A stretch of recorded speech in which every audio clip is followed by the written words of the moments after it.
બોટાદના બરવાળા તાલુકાના નાવડા ગામમાં ચારો તરફ પાણી ભરાઈ ગયા છે। દ્રશ્યો સામે આવ્યા છે। નવા નાવડા અને સાથે જૂના નાવડા ગામમાં કમર સુધીના પાણી ભર્યા હોય તેવા દ્રશ્યો સામે આવ્યા। ઉતાવળી નદીના પાણી ગામમાં ઘૂસ્યા છે। ઉતાવળી નદીનું પાણી અને ખામડા ડેમના દરવાજા ખોલતા પાણીનો પ્રવાહ વધ્યો છે। પાણીનો પ્રવાહ વધતા વિકટ પરિસ્થિતિનું નિર્માણ થયું છે। બરવાળા તાલુકાનું નાવડા પંથક જે ભાલ પંથક ગણાય છે। બોટાદ બરવાળા અને સાથે જ રાણપુર પંથકમાં પાણીનો પ્રવાહ જે રીતે વધ્યો છે ભાલ પંથકમાં પહોંચે છે અને ભાલ પંથકમાં હજુ પણ પાણી વધવાનો અને પાણી ભરાવની પરિસ્થિતિ થાય તેવી આશા જો કે દેખાઈ રહી છે। બીજી તરફ લોકોને ભારે હાલાકી ભોગવવાનો વારો આવ્યો છે। પાણી ફરી વળતા લોકો મુશ્કેલીમાં મુકાયા, વાહન વ્યવહાર ખોરવાયો છે।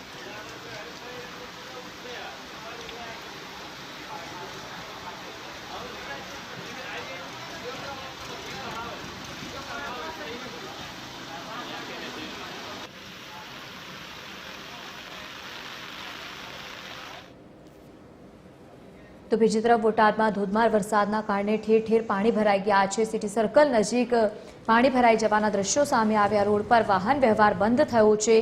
રસ્તાઓ અને મુખ્ય બજારોમાં પણ પાણી ફરી વળ્યા છે।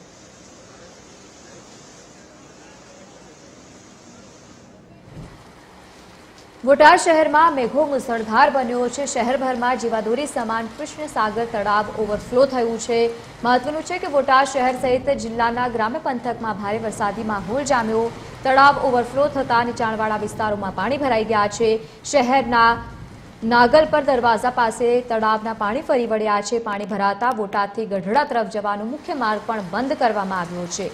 હાલ પણ વરસાદ શરૂ થાય તે લઈને તંત્ર પણ એલર્ટ મોડ પર છે।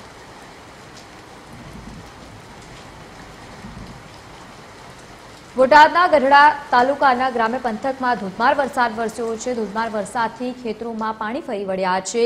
ગ્રામ્ય વિસ્તારોમાં ખેતરોમાં પાણી ભરાતા ખેતરો નદી બન્યા હોય તેવા દ્રશ્યો સામે આવ્યા છે।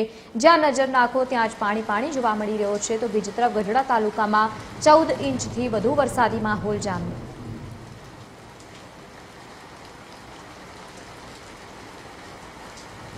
સંવાદદાતા ગજેન્દ્ર ખાચર આપણી સાથે બોટાદથી લાઈવ જોડાયા છે। ગજેન્દ્ર, પરિસ્થિતિ ખૂબ જ વિકટ છે।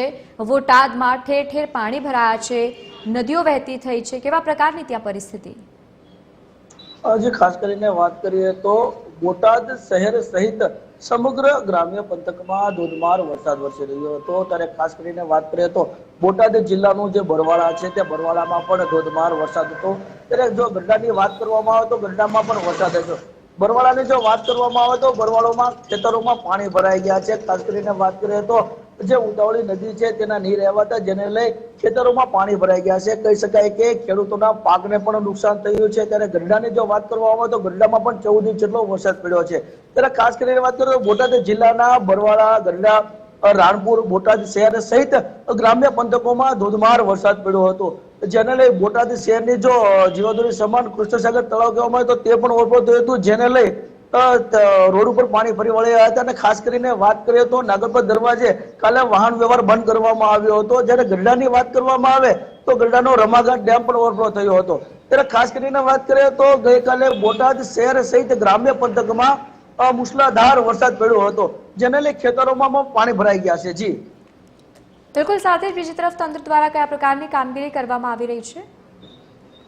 ખાસ કરીને વાત કરીએ તો તંત્ર દ્વારા કામગીરી સારી કરવામાં આવી છે। જેને લઈ કહી શકાય કે ગઢડામાં પણ કાલે 2 વ્યક્તિના રેસ્ક્યુ કરવામાં આવ્યા હતા। ત્યારે હાલ લાઠીદળ બાજુમાં જે ઇકો કાર પાણીમાં ગરકાવ થઈ ગયો હતો તેમાં 9 લોકો સવાર હતા, જેમાંથી 2 નો આબાદ બચાવ થયો છે, જ્યારે 2 ની ડેડ બોડી મળી છે। હાલ તો 5 વ્યક્તિઓની શોધખોળ તંત્ર દ્વારા કરવામાં આવી રહી છે। જી બિલકુલ, આભાર સમગ્ર માહિતી સાથે જોડાવા બદલ। તો બોટાદમાં જે રીતે પાણીનો પ્રવાહ સતત વધ્યો છે, ધોધમાર વરસાદ વરસી રહ્યો છે, ખેતરો પાણીમાં ગરકાવ થયા છે, દ્રશ્યો સામે આવ્યા છે, લોકોને વ્યાપક પ્રમાણમાં નુકસાન થયું હોવાની માહિતી પણ સામે આવી। બીજી તરફ તંત્ર પણ એલર્ટ મોડમાં છે, બચાવ કામગીરી કરવામાં આવી રહી છે।